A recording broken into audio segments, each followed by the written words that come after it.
Thank you. It's nice to be here. I learned a little bit about the Rotary Club before I came. I was very surprised. I didn't know there were so many Rotary Clubs all in this area, so close to each other.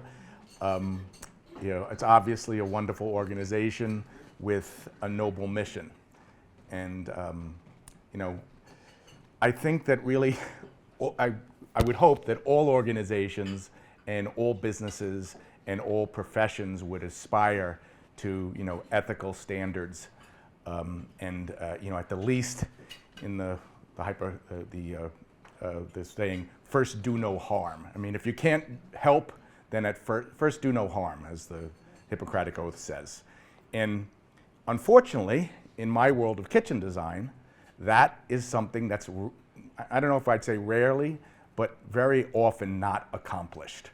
And the reason that it's not accomplished is that, for a number of reasons. Well, first, some of the reasons is the people that are designing a lot of kitchens are not kitchen design professionals. So they might be architects, or they might be interior designers, they might be contractors or house flippers or real estate agents, but they're not people that do it as a profession. They don't do it every day. They're not designing 50 or 100 kitchens a year.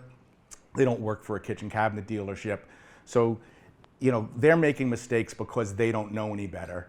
As the saying goes, a little bit of knowledge can be a dangerous thing in that respect. And then sometimes kitchen designers themselves can make mistakes because of ethics, because they put the sale of that kitchen ahead of trying to convince the customer to get a better design. But that brings me really to the topic of my conversation today, which I call murder by kitchen design.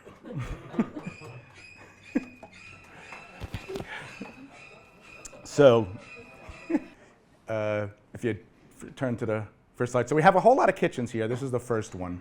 And can everybody hear me? So this first one, most of the pictures that you're going to see today are from kitchens that certainly are expensive. I mean, in this particular kitchen right here, that's a Wolf range. It's probably $14,000 now. These are custom cabinets. That's a Sub-Zero refrigerator. I mean, it's a very, very expensive kitchen.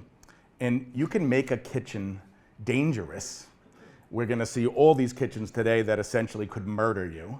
But you can make a kitchen dangerous from something as simple as putting the light switch in a place that's not intuitive to someone entering the room for the first time. You buy a new home, you're excited, you come home, it's dark for the first time, you have packages in your arms, you're coming in the garage door or the back door, you're opening the door. If your house has been designed correctly, the light switch, if they're opening the door on the left, the light switch should be to your immediate right to turn on. If it's not there, now you're fumbling around looking for it. You step on a toy, you step on a dog dish. Next thing you know, you sprained your ankle, or worse, you fractured your skull or something. So making kitchens dangerous is something that we see as kitchen designers literally every day. I have a podcast and a helpline that I do on Fridays from 2 to 4, where I take calls from around the country and review people's designs. And the vast majority of them have many, many mistakes, and at least 30 or 40% of them have the kind of mistakes that we're going to see here. So if you're looking at this kitchen, does anybody have any guesses? Yes, David. Arches on either side right next to the stove or in prime territory? I've given this speech a couple of times, and nobody has gotten that correct. Well, we haven't had a Frisbee player before. That's true. Frisbee players are just naturally stellar. But yes, so the hood that's here, the columns that come down next to this stove, they're coming within a couple of inches of the stove. And that stove is a professional range, which means it's incredibly powerful. It's 16,000 BTUs of heat coming off those burners. If you put a spaghetti pot or a big pan down and it flattens out the flame, that, hope I got this backwards. So that column that's coming down here and is going to be so close to that flame, eventually it's going to dry out, and then it will become susceptible to igniting. And eventually, hopefully, it's going to ignite when you're standing next to it, and not when you're upstairs maybe taking a quick shower while the spaghetti pot is warming up. So, generally, whenever you see any of these kind of mistakes, there's even subliminal other mistakes that maybe aren't going to kill you. But if you think about it, and you have these things coming down right next to your cooking surface, well, you've prevented a good place for cutting and chopping and working at the kitchen. So it's not really very functional. And if you don't kill yourself, before you'll have killed yourself, you'll probably have burned your hands a bunch of times because the handles of the pots and pans can't go out, over the countertop. They have to go back over the burners when you're cooking. So if you want to flip it. So this is just another example of the same thing, and another example of a really poorly designed kitchen. This sort of stove area is all set off by itself. It's just a bad design in general, but it's also an incredibly expensive kitchen. So that professional cooktop is $6,000. You have this fancy hood. These are all designs that are dangerous, but the people aren't, they're not challenged financially. They have plenty of money when they're redoing the kitchen to do a good design, but for whatever reason, possibly because it wasn't a kitchen designer doing it, they ended up with this, if you flip. So this one, as a kitchen designer, I can tell you that that had to have been designed by a kitchen designer, because that custom hood with all of these corbels that are here, with the columns that come down, with pullouts inside them, with the rope inlay that's here, with the custom glass doors that are above, you'd have to send that and do hand drawings to a custom cabinet company to have that made.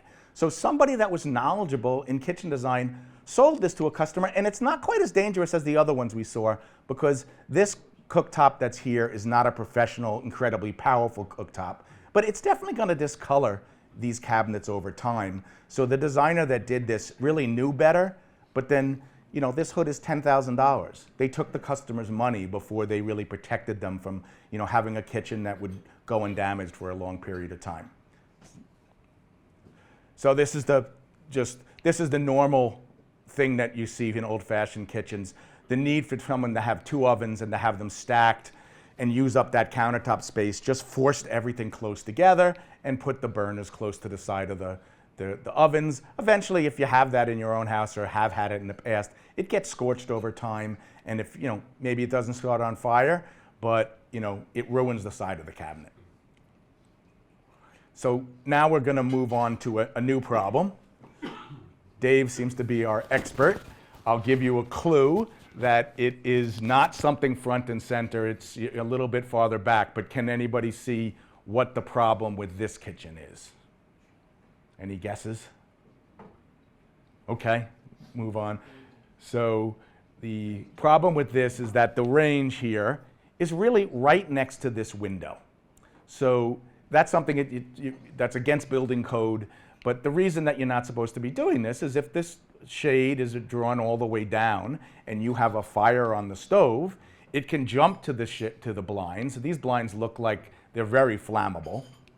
And suddenly your whole house is engulfed in a matter of moments. We actually, at Mainline Kitchen Design, had a customer that was getting a new kitchen from us because their old kitchen was right next to the window. They had a fire. It didn't burn down the house, but it did $20,000 worth of damage. And when they came to us, they wanted exactly the same designed kitchen all over again. So, we told them, we can't sell you something that's set your house on fire already, right? But it wasn't difficult moving everything around to get it to be a good kitchen, and it became a much more attractive kitchen. It cost almost nothing to move things around, and certainly whenever you're spending all of this money redoing a kitchen, you shouldn't end up with something that's dangerous. Next one. So, this is a photo. A lot of these pictures come from the websites and the house pages. I don't know if you've ever been on house.com, but the house pages of professionals. And most of the time, thankfully, the really bad ones aren't kitchen designers. They're actually architects or interior designers that put these pictures up, promoting themselves as knowing what they're doing.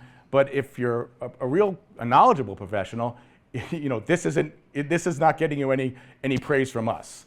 So this is directly under the window. So if it was bad next to the window, under the window is far worse. And the reason it's so bad is there's blinds here, again.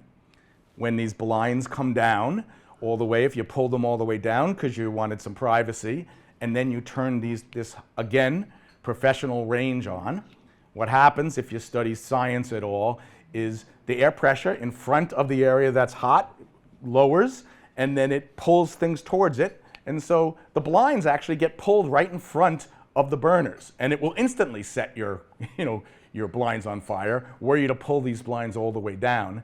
And then there's other, less likely scenarios that could possibly murder you as well. So if you open the window just a little bit, it could blow out the flame on your gas, on the gas, and then gas is accumulating in the room when you're out of it, and then who knows what happens if anything else. You have a candle burning in the room, or who knows what else. There could be a terrible explosion. Not to mention the fact that pretty much everybody's windows nowadays are all insulated glass. So, if you have, or a lot of people's windows are insulated glass. So there's one pane on the inside of your window, there's a pane on the outside of your window, and then there's either sealed air, dry air, or neon or argon gas in between. And what happens when you have a hot flame right next to the glass on the inside of the room, and either a very hot day outside or also a very cold day outside, you end up breaking the seal quite often in the window. And then real air comes into that space, and then if any of you have this, you'll know that your windows are all cloudy, that there's condensation that's occurred on the inside of the window, and you can no longer see out. And if you get new windows thinking that it's going to get better, it's going to happen again because they did this. So same thing from another person's website, another company promoting themselves as knowing what they're doing. So it turns out, if you're my wife, you know this, because we watch TV together, and when movies come on or TV shows come on, I go crazy because all of the kitchens are terribly designed and have all of these problems all the time. So shows like Seinfeld and other shows, we see it on all of the shows. They're doing something that's going to kill the actors in the show if it was a real kitchen. So this is you have to go back in time, and some of us are old enough here, I think, to remember this show. It's one of the earliest sitcoms. It has a stove right under a window with curtains on it, right close to the window. Does anybody recognize this kitchen from TV? No? Close, though. No? This is from I Love Lucy. And if you go back, this was the second one. I sort of gave you a trick, because if you go to, this is the original kitchen. They remodeled the kitchen. The Ricardos remodeled their kitchen. They put the refrigerator here, made it a better kitchen, but they still kept the stove by itself underneath a window with curtains. So they still kept it dangerous. So go to the next one. So now we're going to go to another problem. Although when we see one problem, we usually find many, because the person designing the kitchen, since they really didn't know the rules, they're likely to break more than one. So here, again, we have the stove, again, really too close to the window. But there's another issue here that makes this area dangerous. Can anybody look at it and take a guess? It's hard if you're not a kitchen designer. But okay. It's way too dark. Well, that's a style issue. Go back. Oh, no, okay. Then just go back to there it is. So you have just this actually 1.5 inch column. It's called a refrigerator return. That's right next to the stove. But after that, it's open space. And so when we talked about having the cooking surfaces, you don't have the handles of the pans, going back over the cooking surface. You naturally just turn them out. So when you turn the handles of the pans out here, it's into open space. And kids can be playing and running around, and they could flip a hot pan of grease on themselves. If you're walking there, if there's a doorway there, loose clothing can catch on fire because the flames are so close to you. So why don't you go to another one? I think we have another example of that. Here's a very expensive kitchen. You have to look all the way back here to see that there's a doorway, and it's right next to this same, I believe this is a Viking range, so it's $13,000, not $14,000. But it's right next to the doorway where people are coming into the room.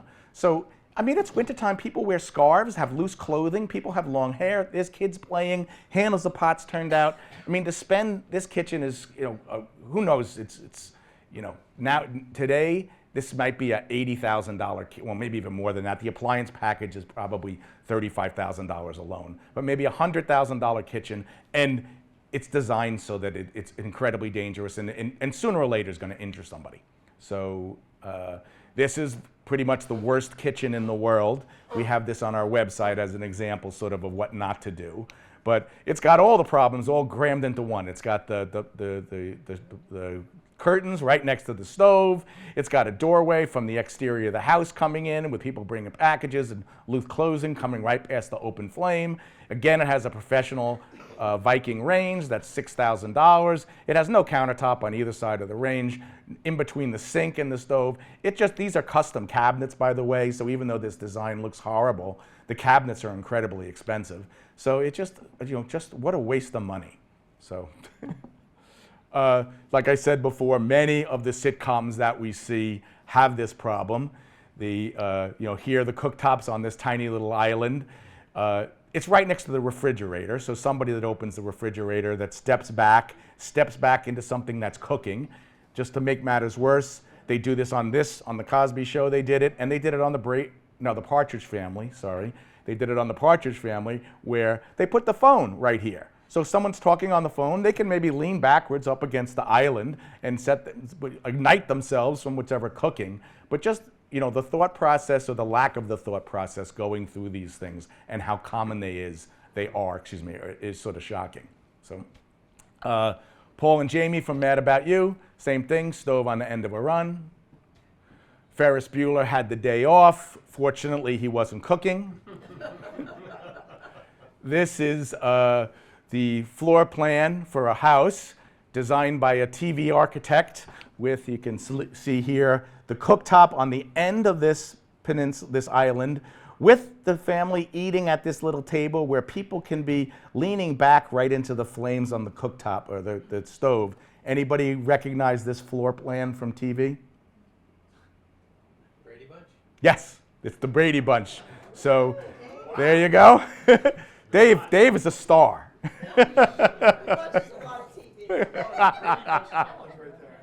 So, and of course, Mike Brady's supposed to be an architect. So he's an architect, he's designing this house, and it's actually a real house. It really exists because somebody owns it now. I mean, it went for like, I forget, $1 million or $1.5 million, something like that. So next. So this is a TV show that I used to like and watch a lot of. This I found on the website of the TV show. This is the set diagram. So in the set diagram, there's actually cabinets on either side of the stove. It's still an ugly kitchen, and it still has a refrigerator that opens into a wall, so the freezer doesn't open all the way, and you can't get anything into the freezer. But when they actually made it into the real show, it's a house of cards. They got rid of the cabinets, so there's no cabinets now on either side of the stove, and the president may be protected by Secret Service, but his real danger is in his own kitchen. So, so now we're going to move on to another issue. This is hard, so I don't think anybody's going to get this one. But this is whole new, nothing to do with fire this time. Does anybody have any idea of what's wrong with this space? Christian? Isn't that cabinet is blocking the window? No, but it is the cabinets, and that's certainly a bad idea. So usually, like we said, once you have a real bad problem, then the whole design has lots of problems in it. I noticed this too. The handles on the cabinets all go in the wrong direction. These cabinets open, from the side, but the designer put the handles here because they thought that it was unusual and made it sort of eclectic. But if you're trying to open the cabinets, it really doesn't work very well. It sort of hurts your wrist opening the cabinets. But what's dangerous here is that this cabinet here is extending out almost a foot past the end of this countertop that's there. So the person that's standing at this or sitting at this stool, when they go to stand up, they're going to hit their shoulder on the cabinets that's above. And that's the good scenario. The bad scenario is that they're tying their shoe there and they're bending over, and then they're standing up from that position, and they'll go straight up, hit their head right on the corner of this cabinet. They'll fracture their skull. I know a contractor that actually did this installing a kitchen. A lot of contractors install the wall cabinets first because it's easy to get them up before you put the base cabinets in. He wasn't paying attention. He stood up. He hit his head on a wall cabinet that wasn't protected with cabinets below, and he fractured his skull, damaged his optic nerve, and then has been blind since. So, it is a serious problem. So you can go on. Same thing here. Now, this one I think actually isn't dangerous because this little banquette here has cabinets that are coming over where somebody's going to be sitting. But in the act of sitting up, you're sort of moving forward as you're sitting. So if you really do the calculations, I don't think even there's a person that would be tall enough that could hit themselves on the top here. But the thing I guarantee you is the designer that did this, none of those calculations were done, or they didn't figure any of that stuff out. They just put the cabinets where they thought. They put the handles on the cabinets wrong again. Once you see stuff that doesn't make sense, a lot of stuff doesn't make sense. Same thing here. Person, look at, I hadn't even noticed until I was preparing for this speech that all the handles on all these things are all wrong.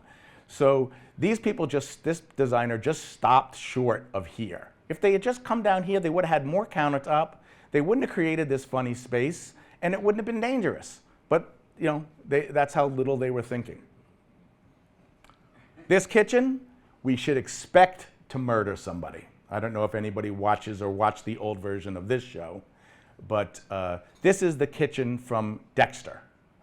Dexter is a mass murderer, I'm told, that murders other mass murderers.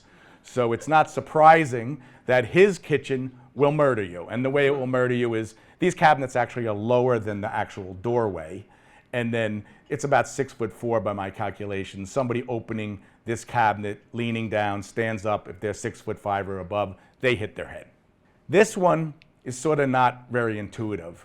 But whenever you have moldings on top of cabinets, this is called a coffered ceiling, but when you have moldings like this, you're supposed to close up in between the beams that are coming across so that you can't create a place that's essentially going to be accumulating dust and dust mites and dead skin and who knows what else till the end of time, because you can't really get in there to clean. And then if you're very susceptible to dust, to emphysema, allergies, that can be very dangerous. And there's a lot of people, I'm sure if you're now looking around, seeing friends and families' kitchens, they might have just ended their molding 2 inches away from the ceiling. And it's been collecting dust there, since whenever that kitchen was done, 30, sometimes, years longer. This is what's the newest problem on the horizon in kitchens.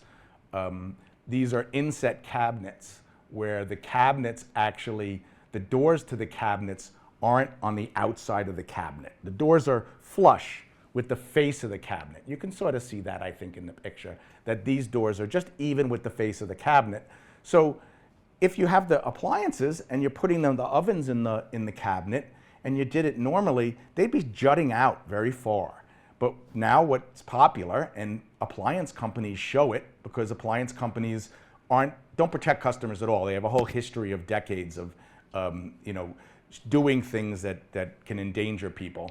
But they show this, and as kitchen designers, we have to tell our customers no all the time. You can't inset your ovens into these cabinets because when the door is then flush with the cabinet, which means that the seal on the oven is set so that it's part of the way against the frame of the cabinet, and the rest of it, a little piece of it, is actually inside the interior of the cabinet. So when that seal eventually goes, and all oven seals eventually fail, or most of them certainly, and when the seal fails, then hot air will come right out, touch the sides of the cabinets, fill up the inside of the cabinet, and these ovens nowadays all have a self-cleaning cycle that goes up to 750 degrees. So it's incredibly dangerous, and there are no building codes against it right now. And because customers that get very expensive custom inset cabinets want the look, they're being encouraged by appliance companies that show this on their displays. So you can go through. This is the old-fashioned and the right way to do it, where the ovens are all mounted onto the front of the cabinet, but the door and everything project out past the face of the cabinet so that the seal of the oven, when it goes, it might damage the doors over here, but it's not right against the frame of the cabinet, and it's not inside the cavity of the cabinet. So, and then this should have been first, because this was the appliance disaster that happened 10 years before now. So this was the 2010s, that when people all started getting these very, very powerful appliances, they're professional appliances. They're not appliances that are made generally for people's homes initially. And so these very, very powerful appliances, have these very powerful hoods that are on top of them. And these hoods, if you're getting a professional appliance and you go to the appliance store, they will recommend that you get a hood that's made for a restaurant, and there can be up to 1,200 CFMs. That's cubic feet of air per minute that they're pumping out of a house. So what's bad about this is that if it's wintertime in your home and all the windows and the doors are closed and your hood is pumping 1,200 CFMs, cubic feet of air per minute, out of your home, then where is it coming from? All my windows and doors are closed. How does all of this air, 1,200 cubic feet, that's about from where my wife Julie is, across the room, all the way up to here. That much air out of your house every minute, right? Where does it come from? There's only one thing in your house that's open, and that's your chimney or the ventilation for your hot water heater. So, the federal government stepped in 2012, 2013, I think it was around then, and they created building codes. People were getting sick in Jackson Hole, Wyoming, and other places where it was winter. People had very expensive kitchens. The carbon monoxide from the chimney and from the water heaters was being pulled almost instantly back into the basement. People's children were playing in the basements and finished basements downstairs, and children were all getting sick and family members were getting sick, so they created a building code for it. No building code for the ovens, though, that we talked about a moment ago. So what's the world's worst kitchen or the worst kitchen anybody saw on TV? You can just go forward. That would be Alice Cramden, who, poor Alice. Poor Alice has had lots of troubles. That was her sink. That was her stove. And then Alice had an ice box with a block of ice in it to keep her food cold. So go back to that one. So hopefully after my speech, you don't have to be Lieutenant Columbo, right, to figure out if your kitchen is going to kill you. And hopefully you can actually go back to, just hopefully if you saw, go back one more. If you saw this kitchen, right? This is a kitchen in a log cabin with the stove right up against the wall. Hopefully you'd know that would be incredibly dangerous. Second one, hopefully you wouldn't do this at home, right? Put your cooktop right against with no protection, and then put your bench where your children are going to sit right next to it. So so we can end there. Sure. Questions? Could you say something about induction stoves? So induction stoves work incredibly well. So the reason that everybody wants a gas stove is because it heats up really quickly. So if you turn on your electric spiral coil stove, it takes a long time for things to heat up. Chefs never want those kind of electric stoves, but they're happy with an induction stove because it heats up just as rapidly as a gas stove. And the only issue is that you have to get different pots and pans if you're using an induction stove. And then, right now, our industry creates drama to try to sell things.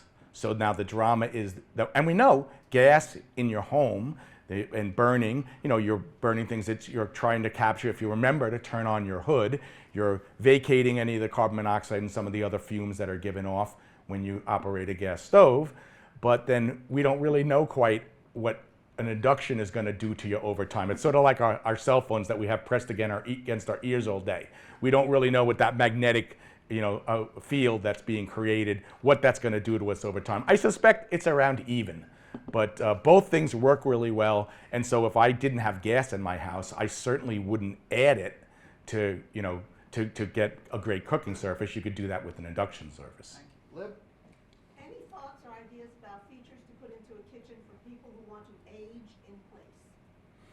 So if you want to age in place, if you obey all the rules of kitchen design, you will almost automatically have created a kitchen that's pretty good for aging in place, because you'll be leaving lots of space so that people that are in walkers or wheelchairs will be able to navigate. Like once you don't leave the correct amount of spaces around things, you're going to have all kinds of problems. But one thing you should definitely have for aging in place is places to sit that you can work at in the kitchen.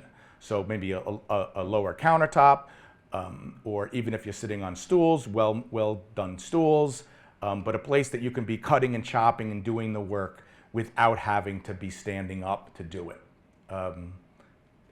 Yes? All the way in the back? You seem like a nice guy. Well, No. I have a 75-year-old postmodern house with the original cabinetry in the galley kitchen. I'm hoping that you would want to fix it for free. well, I'm not as nice as you might think. So all the people that work for me, for example, I always describe them as nicer versions of me. They're less blunt. They say gently the things that I say. I do have a question. Sure. So you're considered designer for the kitchen? Yes, we design people's And you kitchens give and we the sell them. plans with the design so that the contractor can put it in? Yes, and we help the contractor understand how to put it in. And we sell you the way we pay for ourselves. Kitchen designers, we almost everywhere, we don't get paid for our time. We sell you the cabinets. That's how we make money. So you come to us, we design your kitchens, you buy the cabinets from you. We don't release and give you the plans generally until you gave us a big deposit, because otherwise you could be running around town. We're very reasonable for cabinetry. We worry about that less than some other companies, but you don't take all that work that was required to get the design and then just give it away. Do you follow the job through with the contractor? Yeah, so we follow, if we are designing the kitchen, people are going to need your help the whole way through. So, I was looking with Nancy, I was looking at you when I was talking about the ventilation. Your hood is doesn't need it's a 400 CFM hood, so you don't have to worry. What's the best way to find a competent designer or contractor?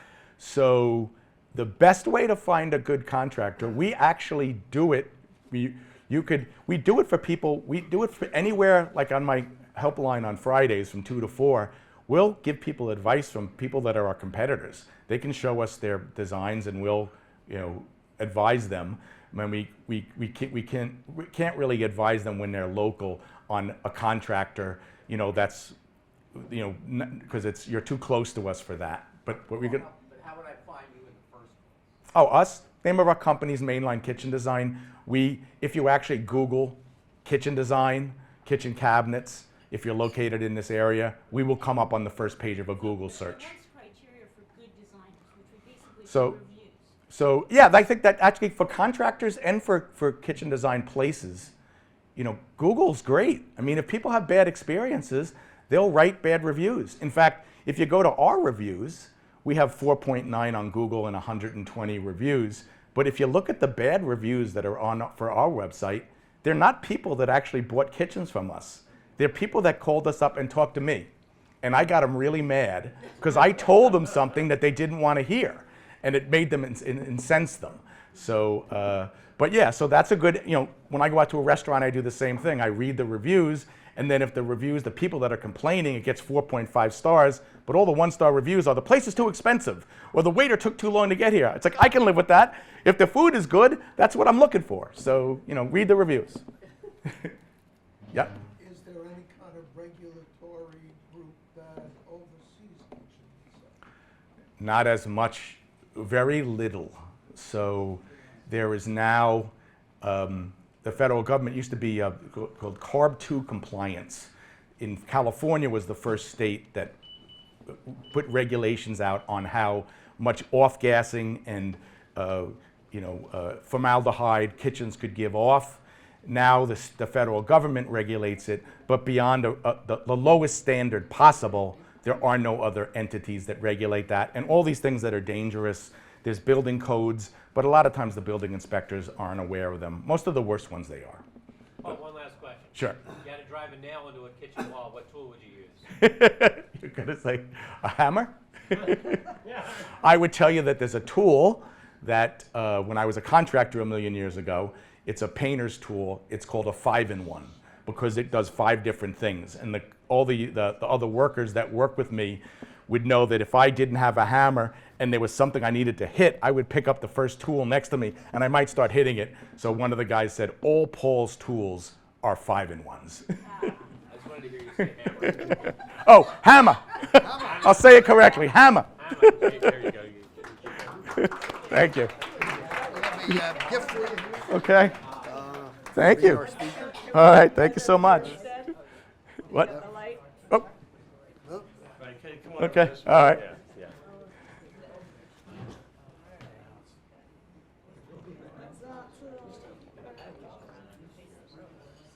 Thank you so much. Oh, sure, thank you.